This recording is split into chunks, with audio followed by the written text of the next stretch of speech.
Happy Monday, ladies and gentlemen. Here's another marvelous Monday adventure.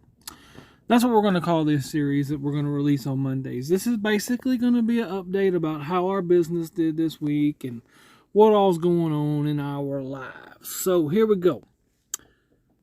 What you're looking at right there is I took a load down to San Antonio. This load was conveyor parts, and we were going to a brand new Amazon warehouse being built, SAT 3. Now, this one here is going to be fully automated. There's going to be just a few people up there in the third story that are going to run things. That's what I was told. I don't know it to be fact, but that was word on the street, on site. That this one here is going to be the one that is fulfilled by robots, and people are not going to have that work there.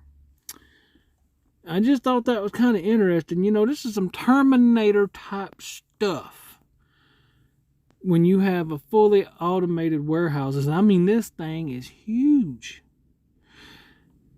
It's almost finished. I would like to see how it operates. And you know, this place is so big that over to the right of them trucks right there, they have their own concrete plant where they make concrete on site so that they could build this and concrete and everything. And it's wow. You know, just wow.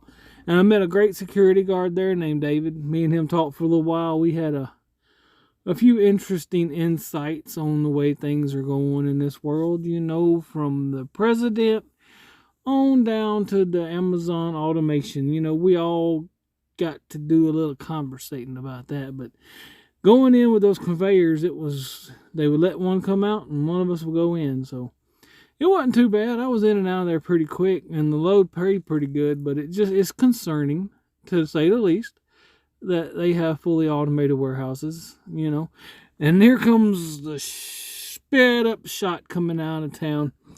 I had a 30-minute vid, and I just wanted to speed it up so that we could get it in there and I could get it off of my memory card. All right, so we we took that one, and then right down the road, we were able to get loaded with a load of deer feeders from All Seasons, I believe it was, and we brought them all the way back to a small town in Alabama. And it's Safford, Alabama, and it's Safford Trading Post or whatever it is. I mean, the place is big. I mean, it is Safford. I mean, it probably employs 40 people out there in the middle of nowhere, and they have grown a huge business, and they have a huge inventory. They just added on a new warehouse with the new dock and everything, and that's pretty cool. But on the way to Safford, I was able to go through the house because, you know, I like to run where I can swing into the house through the week. And, well, I hit a deer. Y'all don't run over deer. Don't kill deer with your truck because it gets expensive. It's not fun. And it certainly ain't fun for the deer. I hope all the hunters kill all the deer this year, man. I'm so dead-gum tired of getting deer. I'm going to have to get me a cow catcher on my truck, but I just ain't done it yet. You know, I need to do it, but I need to do a lot of things, and it just ain't happening. Now, Curtis's truck seems to be doing good. We put new DEF filters in his truck, brand new ones, from the Freightliner, and so far it seems to be doing pretty good. We got a little bit better fuel mileage, and I don't think it's forced a regen on him or nothing yet, because them other ones were at 88%, and they only charged me $2,000, plus I had another $1,000 worth of other stuff we were going to do to it. And I'm just hoping that having those filters replaced is really going to help that truck breathe and help that truck do better. Because, you know, we put a lot of money in old Champ, and I kind of like old Champ, and I think Curtis is getting pretty comfortable with Champ. And if everything goes right and the money comes up the way it's supposed to, I'm thinking about putting an APU on him in March, April, somewhere up in there, just depending how funds travel, you know, cash flow, how our taxes do. I mean, there's a lot of things coming up that we have to be prepared for. You know, taxes is the big thing. I just I want to find a tax person that can communicate with me and talk to me where I can understand things a little better. Because I have one that's just yes and no answers, and I need some explanations so that I can work the system a little better. And I thought I found somebody, but they did not return the call. So I'm still on the look for that one special tax person that will communicate, that will return a call, and I can trust. You know, it's a big thing to have somebody that you can trust. But y'all, right, right before I hit the deer on the way home last night, my cousin called me, and my granny had fell and broke her hip. And she's already been in rough shape for a little while. She's been stuck in a chair because diabetes, diabetes is a rough one.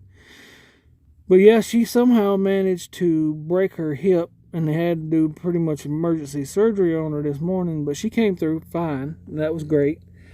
And my dad, he just went, y'all know he can't see very good. Well, he has to get shots in his eye every 3 months. Like they poke a needle in his eye and push stuff in his eye to keep pressures down and all that kind of stuff. Well, he just went and got his, and he seems to be doing pretty good with it. It's, definitely not his favorite thing to do, but it's something that has to be done to save what little bit of vision he does have left. It'll help keep him self-sufficient and not dependent on anybody. And that's a big thing for a man. A man in my family, they want to be dependent. They want to be, independent. They want to be totally control of everything. And then whenever something happens and you have to depend on somebody else, that just messes up your whole psyche. Depending on other people, and it just, that's a tough way to live in my book. And I've been there, and I'm sure y'all have been there. And it's just, I hope that none of y'all have to go through that. Because dependence, waiting on somebody else to help you, is definitely not a good thing. Now, back to the business. I just wanted to give a quick shout out to Advanced Trucking, my friends at Advanced Trucking from Indianapolis. If any of y'all are looking to move your truck and trailer to a good company that will let you run under their numbers, and you looking for somebody that will watch out for your best interest, that's the ones. I believe that they're honest and upright and will stand by you long as you are doing your job. You can count on them. That's just my opinion. I worked with them for a while, and I still talk to them occasionally.